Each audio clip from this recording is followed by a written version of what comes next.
advantage in the whoop. You can get over the top of the bike, you can stretch out a little more, still keep your head forward, let the bike work underneath you. It's kind of like riding a horse. You just stay in the middle of it and let it do all the work. Damon Huffman out in front. There's Mike LaRocco, one jump behind, and Ryan Hughes, maybe a jump and a half back, but they definitely look as though they're going to make it into the main event. Keep in mind, this is only heat number 2. We have 2 semis to go and a last chance qualifier. Mike LaRocco making a little bit of a run at the leader, but it isn't going to make any difference unless he catches and passes him here in the closing laps. Notice coming into this section here too, they've got an outside line tonight. Where yesterday they had no outside line. It was a one-line groove to the inside. So, you know, that section's working too. I can see 4 or 5 areas where it's impossible passing and go on to the main event. So last night it was almost impossible. White flag out for Damon Huffman. Mike LaRocco taking the inside out line while Huffman ahead of him went to outside in. So there are 2 very definitely different lines going into the big whoop section. Here comes Damon Huffman. All that's left is a little bit of celebration on the way to the finish line. LaRocco's chasing him pretty hard. One last run through the tunnel, and you can see that even third place is nowhere near the 2 leaders. Here he comes, Huffman up and over the checkered flag. Winner of heat number 2, followed by Mike LaRocco, and Ryan Hughes on the number 10 bike will capture that 3rd final transfer position. So the field is set. At least 6 of the 16 riders for the main are set right now, with Huffman, LaRocco, and Ryan Hughes earning those spots. For Jean-Sebastien Roy, Brock Sellards, and the rest, they're going to have to count on a semifinal or even a last chance race to get into the main event, and that is where the points are handed out. Let's go once again down to Larry Myers with heat number 2 winner, Damon Huffman. Well, and Damon taking his helmet off, and the guy you have to beat, Damon, for all of that money, won heat race number 1. So it looks like it's boiling down to a 2-man showdown. Yeah, Bernard's been going really good, and it's all going to come down to that start in the main. And I've been starting really well, and I just need to go out and try to do the same exact thing and just ride my own race and forget about the money. If I get it, that's awesome, but right now I'm just trying to use my head and just be real smart. Damon, not to throw a jinx into anything, but how in the world can you forget about $100,000? Money ain't no big deal. Yeah, but no, I mean, I'm thinking about it, but I'm really trying not to. I just want to have a really good race, and I'll take it if I get it.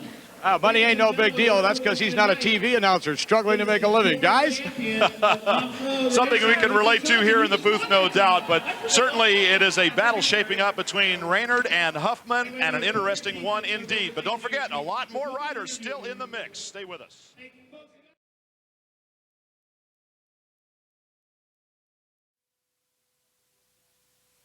The US Open of Supercross is being presented by the all-new Mazda Cab Plus 4-door truck and the entire line of Mazda trucks, the official truck of the US Open of Supercross. Mazda, get in, be moved. And by Maxxis Racing Tires, the official tire sponsor of the 1998 US Open of Supercross. Back to the MGM Grand. Now, this was the scene just a little while ago where 1997 250 National Motocross Champion and 250 Supercross Champ Jeff Emig showed up. He's injured, unable to race, but he has spent a lot of time with the crowd here this weekend. A great job for him. Fine ambassador for the sport. The crowd looking on here as we have an 80cc race going on. Brian Drebber, Gary Bailey up here in the booth. Larry Myers down on the floor of the arena. And Genevieve Marie is with us. We'll get to her in just a few moments. But right now, we want to take a look at the semifinals. This qualified another 8 riders into the main event. So let's take a look at semi number 1.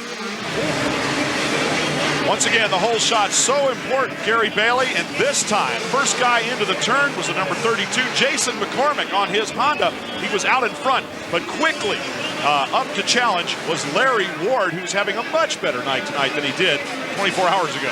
Boy, he had to be a lot happier about that too, because he had to ride just about everything last night. He got plenty of laps in, but I'm sure he's a lot happier with this and not having to go through that first turn one more time. Stefan Roncada running in 3rd spot. Larry Ward, in fact, was the last qualifier to get into the main last night. He was 2nd place in the last chance race, and that put him in as the number 16 man on the starting grid. Out in front, though, it was Jason McCormick, a 23-year-old out of Vancouver, Washington, running in front.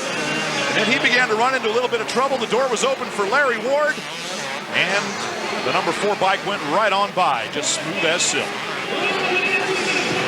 Looking awfully smooth out there, too. Extremely smooth. And I look for him to be a contender tonight in the main event. I think if he can get off decent, I think he's going to be up there much better than last night. Well, and of course he's tall. Larry Ward out in front in semi number 1.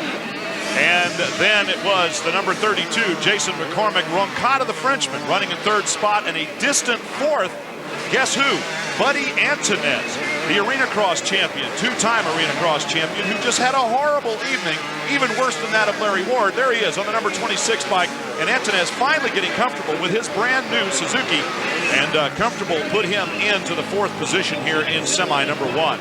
Yeah, talking to some of those arenacross guys, they're saying this is a little bit more supercrossy, and it's a little bit harder to pass. They can't be as aggressive. The corner's a little bit more sweeping. It's a little bit more difficult, a little different than they're used to running. Buddy Antunez, of course, is not tall, and that could be his major problem. But out in front, Larry Ward, and then the 32 of Jason McCormick, Roncada, and late in the race, Buddy Antunez began to come under a little bit of attack here by the 33 of Casey Lytle. Lytle, who had qualified for the final last night, and he was challenging for a transfer position here in semi number 1. But just like that, Buddy Antunez was able to open a gap. Jimmy Button, in fact, moved up into the number 5 position, capitalizing on some errors by the riders in front of him, but he would come up short. With a lap to go, it was Jason McCormick running in 2nd spot. By this time, Larry Ward was long gone and on his way to victory in semi number 1. By the way, Button coming up close. He's tall also. Well, this is a recurring theme here at the US Open of Supercross, and something that Gary Bailey and I have been having some fun with. But the fact is that Larry Ward on the number 4 bike there on his Suzuki out of Florence, South Carolina, he qualified and won in semi number 1. Larry Ward, the winner, followed by the 32 of Jason McCormick, then Roncada and Buddy Antunez. That's the way they crossed the line. There is confirmation. Jimmy Button just a position out of transferring into the main event. Semi number 2, a race that was pretty well established from beginning to end. John Dowd established a hammer blow to the rest of the field. Then it was Dubach, Mike Brown, and Brock Sellers who rounded out the top 4 there. They move into the main event to join a field which was 14 riders at that point. Our field is set now because the final 2 riders came in the last chance qualifier, and they were the number 52, Mike Jones on a Kawasaki out of Export, Pennsylvania, and along with him into the final event, our 16th and final qualifier was only Mike Jones. Well, right now, we promised you Genevieve Marie is with us here this weekend, and for an interesting report, a slightly different look at the US Open of Supercross, let's go to Genevieve Marie. The US Open of Supercross, it's all about showmanship. Right down to the guys who move the dirt. Check out this guy. He rides a tractor, well, like it's a dirt bike. Wheelies hanging off the edge. His name is Sebastian Galois, and he hails from France. Now, how did he get to learn how to do these amazing stunts? Well, by spending a lot of time in the seat. His job is to train people how to drive these tractors. And I'd say, though, he keeps these tricks a secret. Well, no doubt there is a lot of competition out on the track, but when it comes to Sebastian, the trick tractor guy, I'd say he's second to none. Well, tricks are what they've needed to put this course together here. 4,000 cubic yards of dirt trucked in to the MGM Grand Garden Arena to build a race course here. And our apologies, Tim Ferry, in fact, the 16th and final qualifier, the 1997 Supercross East 125 champ, rounds out the field of 16 for the main event. Let's go once again to Larry Myers down on the arena floor. Well, I'm in a section of the racetrack that you have been talking about all night long. It's the entranceway into this tunnel. Now, what they have done differently here tonight than last night is they took this area of the racetrack and chopped it off about 1.5 feet. Now, that created 2 distinct lines. One, and it's obviously the fastest one, is to come up on the inside and then follow that line with a berm all the way into the tunnel. There is a second way, though, to go for those that want to take the chance, and hopefully, you know, maybe a gamble here, a gamble there is enough to elevate them. They'll come right up over the top, just like this young man. In fact, right through that line, and there are a couple of jumps straight down below here, but where they end up is just prior to the tunnel. Again, they will intersect the rider that's over here on the right. If he gets there first, he makes the pass. So they have tried desperately to make this thing faster here tonight, and they've done a good job. Guys? And I think they've done a great job. As a matter of fact, last night it was one line. Tonight it's two lines. What more can you ask for? Well, a place to pass. That's what you can ask for if you don't get that all-important hole shot. We're coming back with the main event here at the MGM Grand in a moment. The moment we've all been waiting for. So join us, won't you?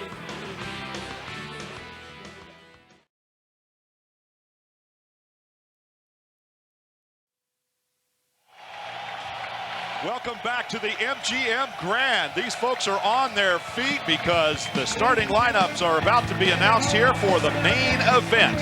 The main event of this inaugural US Open of Supercross. The two winners of the two heat races, Damon Huffman and Robbie Raynard, take the first two start positions. They are able to select where they wish to start. Then Jeremy McGrath and Mike LaRocco will take the next two positions on the starting grid. They will choose their locations. And as we look down through the entire field, there's the super kid, Ricky Carmichael, along with Rhino Hughes. And these are guys who are all contenders for this overall. We'll narrow that down for you in just a few minutes. And then it is John Dowd and Larry Ward who make up the next pairing up there. And again, these are riders who qualified and elect their start positions. Where they are on the grid, that will remain to be seen. Jason McCormick and Mike and Doug Dubach there. And then we'll look back and we'll see the number 100, Michael Brown and Stefan Roncada, one of the French riders here, few internationals. There he is, Buddy Antunez, the arenacross champion, is in the main here tonight. A chance at redemption along with Brock Sellards.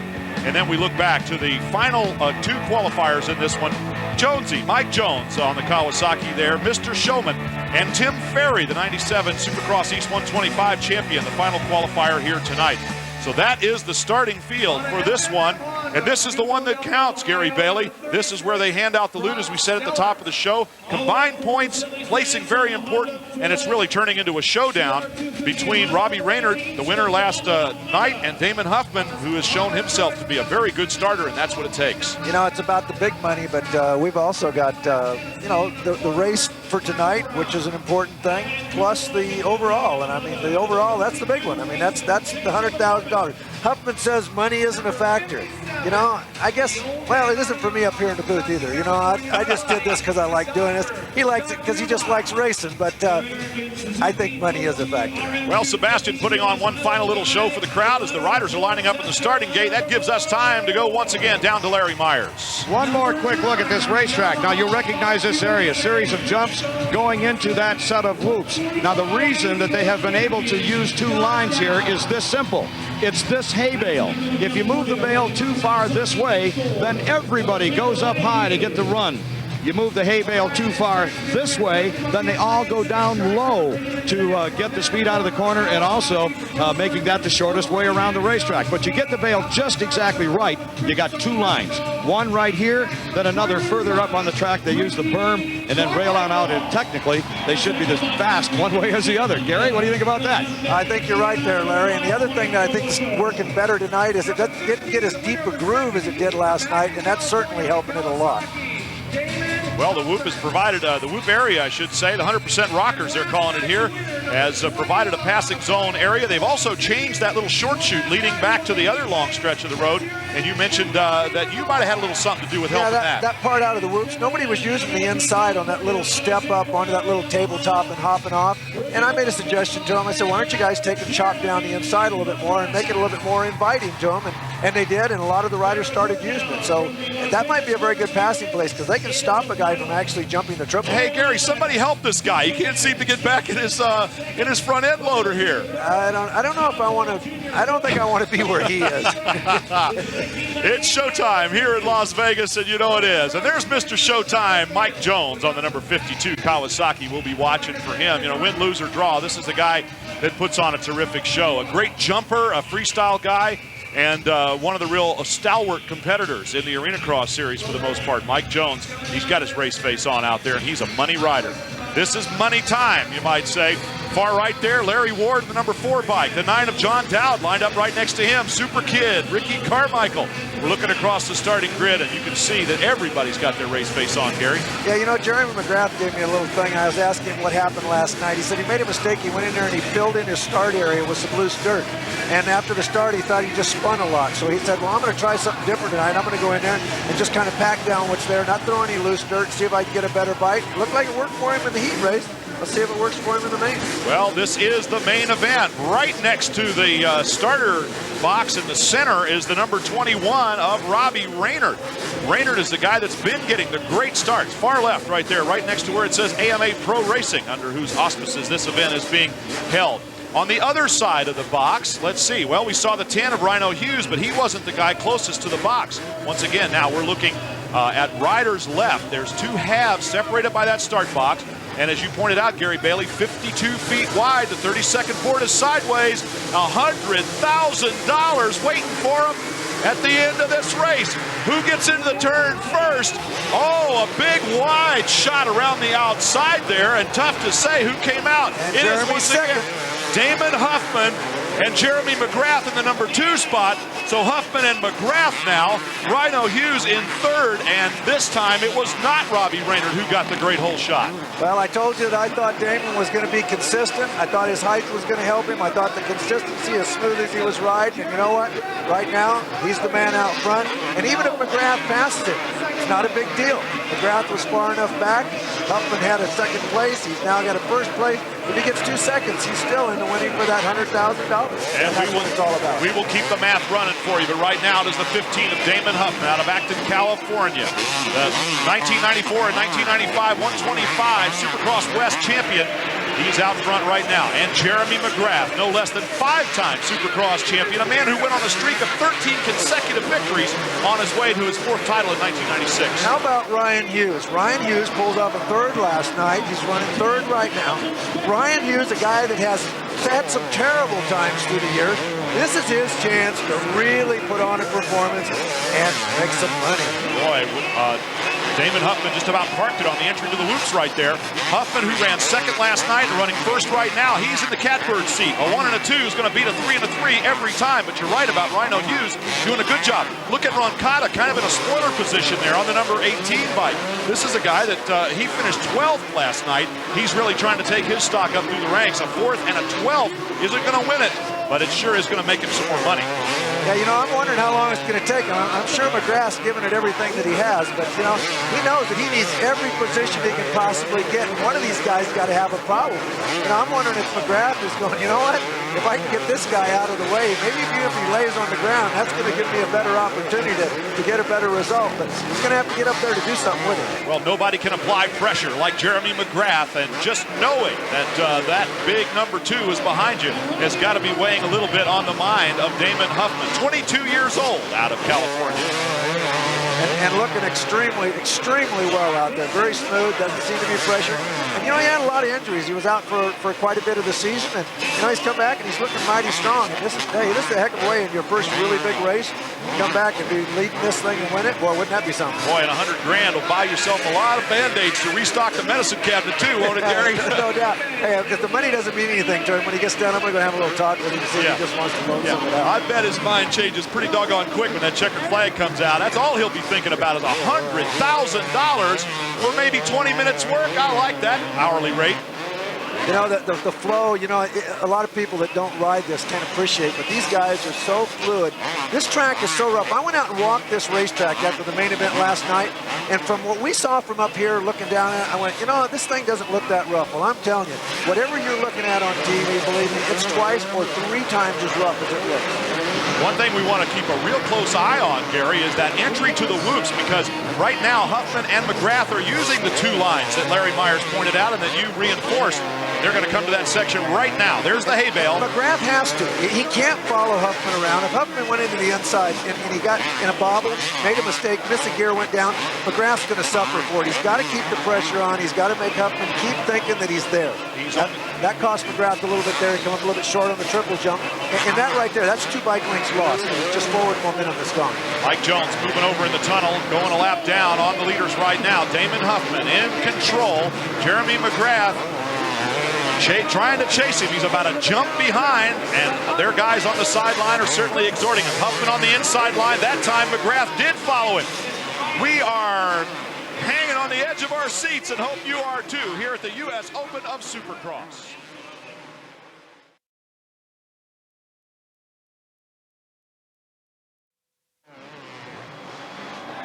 Welcome back to the MGM Grand Hotel, where the man, Jeremy McGrath, has taken the lead away from Damon Huffman. A new leader on the track, but Damon Huffman is still in the driver's seat. Here's how it happened. Got those two lines, and that's what we've been looking at all night long. We talked about how important the whoops were going to be. Jeremy's been working that outside line all night. Finally, it pays off. So Jeremy McGrath working the whoops, working the entry to the whoops, lap after lap, finally capitalized. Now McGrath is out in front.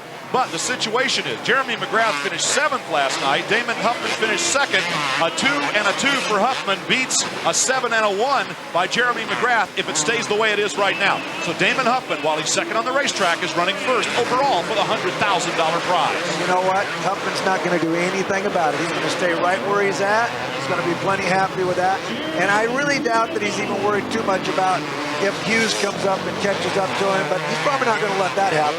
But I'm going to tell you what, McGrath's where he needs to be, and Huffman's where he needs to be. Well, Jeremy McGrath can give up, Damon Huffman can give up 8 points and essentially 5 or so finish positions and still win this thing overall if McGrath is the only guy. But he's got to worry about some other guys getting around him right now. And the 21 of Robbie Raynard has been lapped, so he is not a contender right now. You might say he's out there on the racetrack with 1 lap to go in 3rd place, but the word we are getting is that he has gone a lap down. So it looks like the day's going to belong to McGrath, but the weekend to Damon Huffman. Yeah, what a bummer for Renard. Come out, you win the first night. Hey, that's what happens in racing at any kind. I mean, you never know what is going to happen. It can be your fault, it can be mechanical, somebody else can take you out. In any case, there he is, number 15, Damon Huffman. Out of Acton, California, just 22 years of age, is going to be a very wealthy young man in just a few more minutes. Jeremy McGrath takes the checkered flag for Moto number 2, and except for a horrible start last night, who knows, he could be the overall winner, but that's not the case. Instead, it's going to go to Damon Huffman, the number 15. The crowd is celebrating a terrific race here, and regardless of who your allegiances might have been with, and some people put their money down this weekend, you gotta love the way this one turned out. A great race. Hey, how come I didn't go out there and put some money down when I knew who was going to win? Exactly. Jeez, I was going to say, Gary, why don't you put all that knowledge to use sometime? You should have gone to the betting window. And they had one open here, folks, this weekend. Gary Bailey, the professor, picked Damon Huffman to be the overall winner, and we told you that a half an hour ago. Congratulations to Jeremy McGrath, and a big high five to Damon Huffman. Back in a moment.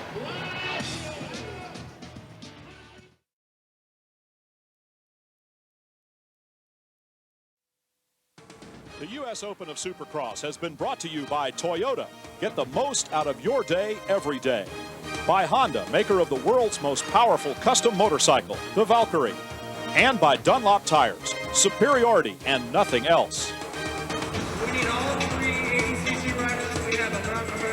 Well, history has been made here at the MGM Grand in Las Vegas, Nevada, as the first US Open of Supercross has drawn to a close with 2 very deserving winners who will share the podium here momentarily. The winner of the 2nd Moto and the winner overall, Jeremy McGrath and Damon Huffman. What a great event here as we look at the results of the 2nd Moto.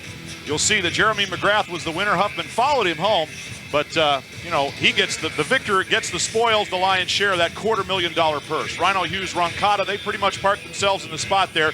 Buddy Antonez, a little bit of redemption in 9th spot. Larry Ward finishing 6th, a major improvement for him from race number 1. Let's go down to Larry Myers amidst the celebration. Well, we're the man that won the battle out here tonight. The war, not necessarily so, but hey, you got a couple of prizes behind you that didn't look too bad. Yeah, Larry, I definitely got the scenery going. You know, like you said, my Chaparral Yamaha was working great. I just kind of, Saturday night, got a little bit of a bad start. And ladies and gentlemen, we're going it come around on Sunday, did a little bit of thinking on Saturday night, and won on Sunday. Jeremy, did you have something to prove? Was that the thing, or were you going to let your buddy here get away from you? Because he made a mistake, that's how you made the pass. Well, you know, it's a tight track, and I mean, Damon was riding really good, and he kind of, I was dogging him, he made a little bit of a mistake, and I just happened to get by him, you know. He didn't really need to fight me. He knew he had the thing won, so it was smart by him, you know, to do that. But I felt strong. My bike's working good. I'm ready to go. It's just got a bad start on Saturday night. Jeremy, you know what he told me after the heat race? He says, 100,000, I ain't even thinking about the money. You lie. Now I am. But I was really trying to, you know, just stay level-headed and play it smart. And I don't know where I've been getting those starts from. Ever since I broke my leg, I've like full shot every single race I've been in. Okay, money aside, this is such a prestigious thing. That has to have a lot of meaning for you. It really does. I broke my leg earlier in the year. I missed a whole lot of races, and I think I'm finally back. I'm really riding good, and I'm really looking forward to a good year next year. Let me get a word in here quickly with Ryan Hughes. He finished in the number 3 position. Congratulations, guy. Outstanding ride. Tough weekend. Yeah, it was good. I think I finished 3rd every race. Qualifiers and mains, 3rd every time. But, it's good, consistent for me. I haven't ridden Supercross for 6 months, and I'm going over to Europe next year. So kind of wanted to show that, I could have been there next year. I'm just happy to be here. They put on a great event, I think it was the best event that anybody's ever put on, the most prestige, and I'm pretty stoked that I was involved with it. You know what? I think you just put a great wrap on it. Nothing better could be said as far as I'm concerned. Congratulations to all you guys with an outstanding weekend. Guys, we'll take it back to you. All right, Gary. Well, Ryan Hughes, by my count, finishes up 2nd overall. That's going to be a nice payday for him as well. Jeremy McGrath, what a great champion he is. I mean, he acknowledged that Huffman just had the better 2 days. Yeah, Jeremy is about the best thing I think that's happened to the sport, not just as a rider, but the guy is super himself. As far as this whole weekend, what I think, no pun intended, what a super weekend. Absolutely, the US Open of Supercross. And what about Damon Huffman saying ever since he broke his leg, his whole shots have gotten better? You don't think that's going to start a trend, do you? Well, quickly, let's go down to Larry Myers. I'm with Rick Johnson. He's the guy that was a king. Then there was Jeff Stanton, then Jeremy McGrath, right on down the line. RJ, did you ever think in your wildest dreams, back when you were doing all the winning, that it would come to this? I wish that it would have came to this when I was still riding. 14 years ago, I saw the invention of this in the Paris Supercross. Now they brought it over here at the MGM Grand Hotel. Jeremy didn't have a good night last night, but he showed why he is the best rider in the world. Putting it to him tonight, but unbelievable show. Okay, congratulations, guys.